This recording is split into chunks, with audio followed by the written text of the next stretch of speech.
Movie की starting में हमें एक रूम दिखाया जाता है। वो रूम कम्प्लीटली पौधों से भरा हुआ होता है और उसी रूम में रहती है एक लड़की जिसका नाम था इप्सी। कोरियन में इप्सी के माने होता है पत्ता, एक ऐसा पत्ता जो दूसरों का शिकार करता है।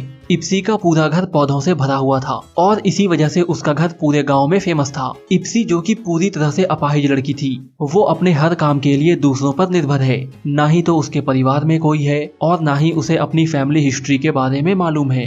इप्सी की इसी मजबूरी का फायदा उठाते हुए सब लोग उसका शोषण करते हैं। लेकिन फिर इप्सी के घर एक अनजान आदमी आता है जो खुद को उसका अंकल कहता है। क्या ये सच में उसका अंकल है या फिर औरों के जैसे ये भी उसका शिकार करने आया है? Local church officer mister Shin और दो सोशल वर्कर जियोंग और क्यूपिल इप्सी की जिम्मेदारी उठाते हैं। ये लोग समय समय पर आकर उसकी देखभाल करते हैं। इनके अलावा एक डॉक्टर भी होता है जो कि टाइम टू टाइम आकर इप्सी का चेकअप करता है। चूँकि इप्सी एक अपाहिज होती है इसलिए हर जगह उसका शोषण किया जाता है। सोशल वर्कर जियोंग जो कि अपनी लाइफ से परेशान है, वो अपना पूरा गुस्सा इप्सी पर निकालती है। ना ही वो इप्सी का अच्छे से ध्यान रखती है और ना ही उसे टाइम से खाना देती है। यहाँ तक कि वो महीनों महीनों तक इप्सी को नहलाती भी नहीं है। और दूसरा सोशल वर्कर जिसका नाम किम होता है, वो जांच करने के बहाने इप्सी के पास आता है और फिर इप्सी को गलत तरीके से छूता है। किम इप्सी को एक भूखे शिकारी की नजर से देखता है। दूसरी ओर जब रात को इप्सी बिल्कुल अकेली होती है तो गांव के कुछ लड़के खिड़की से कूदकर इप्सी के रूम में आ जाते हैं और वो लोग पूरी रात इप्सी के रूम में बिताते हैं। वहाँ वो इप्सी को बहुत ही गंदे तरीके से परेशान करते हैं। गाँव में हर किसी की गंदी नजर इप्सी पर होती है। इप्सी सब कुछ जानते हुए भी कुछ नहीं कर पाती है। दूसरी ओर जेयूंग जो कि एक सोशल वर्कर है, वो एक मॉडल बनना चाहती है। मिस्टर किम उसे मॉडल बनाने का झांसा देकर उसके साथ फिजिकल रिलेशनशिप बनाता है और एक दिन लोकल चर्च ऑफिसर इप्सी को देखने आता है। वहाँ वो इन दोनों सोशल वर्कर्स को इप्सी का अच्छे से ध्यान रखने के लिए कहता है। सब कुछ ऐसे ही चल रहा था। इप्सी भी अपने कमरे में बाकी पौधों के जैसे पड़ी हुई होती है। जिस तरह पौधे हिलडुल नहीं सकते हैं, ठीक वैसे ही इप्सी भी अपने रूम में पड़ी हुई होती है। फिर एक दिन अचानक इप्सी के अंकल जेल से छूटकर उसके पास आते हैं। वहाँ वो इप्सी के साथ रहने लगते हैं। इप्सी के अंकल बोल नहीं सकते हैं और वो अपने गले में हमेशा एक रुमाल बांध कर रखते हैं। उनको बीमारी की वजह से जेल से जल्दी ही रिहा कर दिया गया है। फिर दोनों एक साथ घर में रहने लगते हैं। इसके कुछ ही दिनों में इप्सी को समझ में आ जाता है उसके साथ क्या हो रहा है। धीरे धीरे इप्सी का अंकल उसके लिए केयरिंग होने लगता है। वो उसे अपने हाथों से खाना खिलाता है और उसका पूरा ख्याल रखता है। इप्सी जो कि बहुत ही डिप्रेस रहती थी, अंकल के आने के बाद उसमें नई जान आ जाती है। इप्सी अब खुश रहने लगती है। यहाँ पे हमें इप्सी के अंकल की कहानी मालूम होती है। इप्सी अपने अंकल को नहीं पहचानती थी क्योंकि जब इप्सी बहुत छोटी थी तभी उसके अंकल ने घर छोड़ दिया था। लेकिन जब उसके अंकल वापस आए तब तक इप्सी के ग्रैंडफादर और उसके डैड की मौत हो चुकी थी। फिर एक दिन लोकल चर्च ऑफिसर और दोनों सोशल वर्कर्स घर में मीटिंग रखते हैं। वो लोग वहाँ इप्सी के अंकल पे डिस्कस कर रहे थे। वो लोग कहते हैं एक रेपिस्ट और मर्डरर को एक अकेली लड़की के साथ घर में रखना सेफ नहीं है। मिस्टर किम ऐसा इसलिए कह रहा था क्योंकि अंकल के आने के बाद वो इप्सी को गंदे तरीके से टच नहीं कर पा रहा था।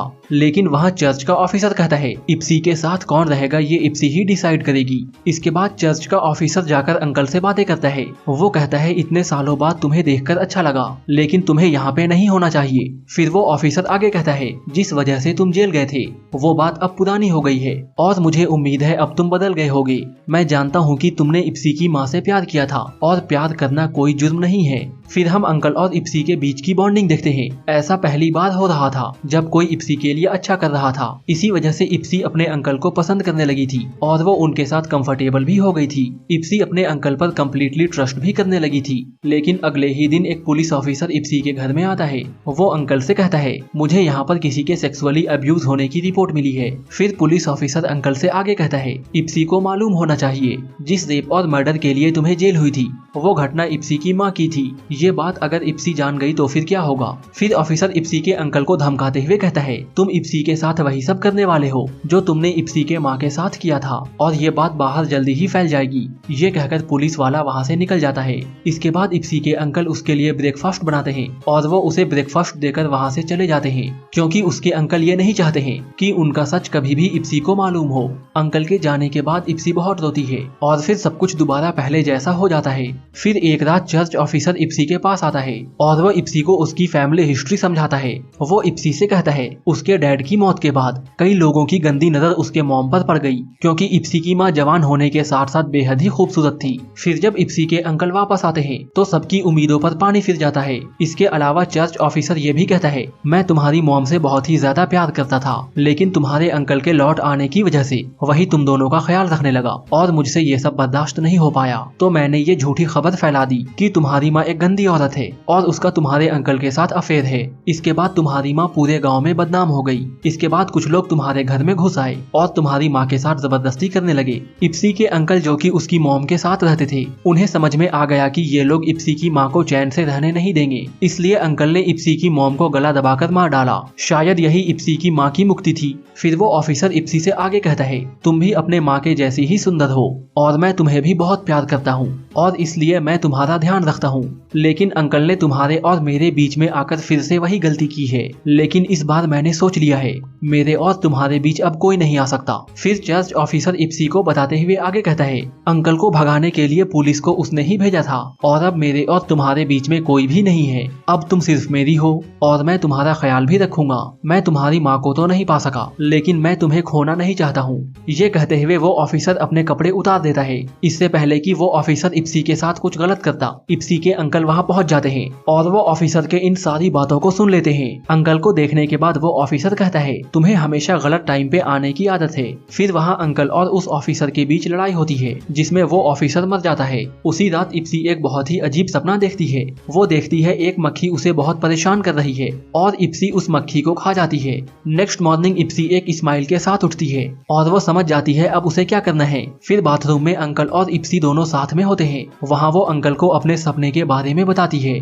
फिर वो दोनों प्लान करते हैं कि उन्हें क्या करना है। इसके बाद इप्सी जे-यूंग को घर में बुलाती है। फिर इप्सी के अंकल जे-यूंग को चेयर से बांध देते हैं। इसके बाद ये दोनों सोशल वर्कर मिस्टर किम को बुलाते हैं। फिर उसे अपने प्लान में फंसाने के लिए इप्सी बिना कपड़ों के बेड पर लेट जाती है। इप्सी को बेड पर बिना कपड़ों के लेटा देख मिस्टर किम इप्सी की ओर बढ़ता है। इसके बाद इप्सी के अंकल मिस्टर किम को भी चेयर से बांध देते हैं। इसके बाद इप्सी और उसके अंकल जे-यूंग को एक चांस देते हैं, या तो वो खुद मर जाए या फिर वो मिस्टर किम को मार दे। ये सुनने के बाद जे-यूंग मिस्टर किम को मार देती है। इसके बाद बारी आती है उन गंदे लड़कों की जो कि इप्सी को अकेला पाकर उसके साथ गलत काम करते थे। फिर रात में वो लड़के भी इप्सी के साथ वही करने खिड़की से अंदर आते हैं, लेकिन इस बार वहाँ इप्सी के अंकल उसके साथ होते हैं और वो उन लड़कों को भी मार देते हैं।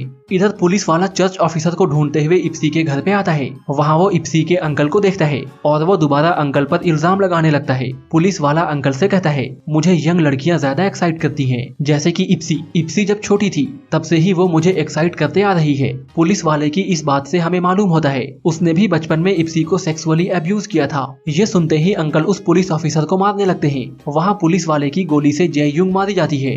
फिर अंकल उस पुलिस वाले को भी मार देते हैं, लेकिन उस फाइट में अंकल को भी गोली लग जाती है और अंकल की भी वही मौत हो जाती है। यानी कि सबके सब लोग यहाँ पे मारे जाते हैं। फिर इप्सी किसी तरह खुद को घसीटते हुए वहाँ से बाहर निकलती है और ये मूवी यहीं पे खत्म हो जाती है।